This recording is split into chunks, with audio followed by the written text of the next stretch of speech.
Alors on est juste en amont du chalet du Sancy, qui est sur un territoire extrêmement privilégié.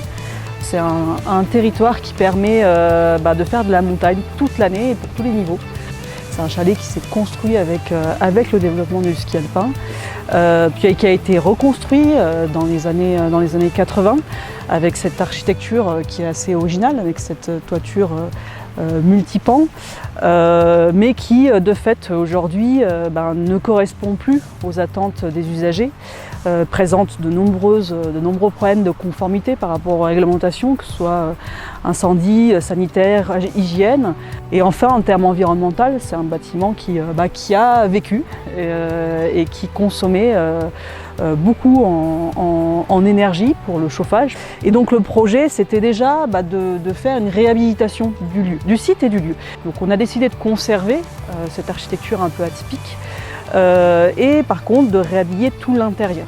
Donc c'est vraiment un projet de réhabilitation qui se justifie aussi parce que l'impact environnemental est moindre plutôt que de faire une démolition-reconstruction.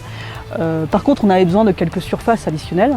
Donc on est venu complètement retravailler les surfaces intérieures, ce qui nous a permis d'ailleurs de réduire ces grands volumes de la salle commune qui étaient compliqués à chauffer.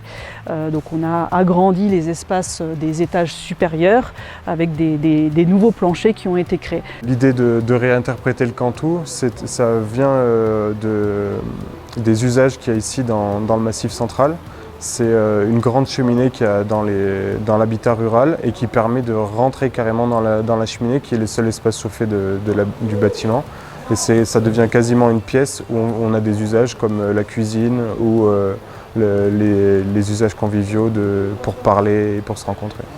Donc nous, c'est ce qu'on a essayé de réinterpréter. Donc on a créé cette fois un Cantou mais qui est beaucoup plus grand, qui est vraiment à l'échelle du bâtiment et donc qui fait une vingtaine de mètres carrés sur 3 niveaux. On a fait le choix, comme dans la majorité, même tous nos bâtiments, de supprimer les énergies fossiles, sauf pour la cuisson dans les refuges. Mais ici, on est raccordé à l'électricité, c'est-à-dire qu'avant, ce bâtiment était chauffé au gaz et une fois rénové, il sera chauffé avec de la géothermie.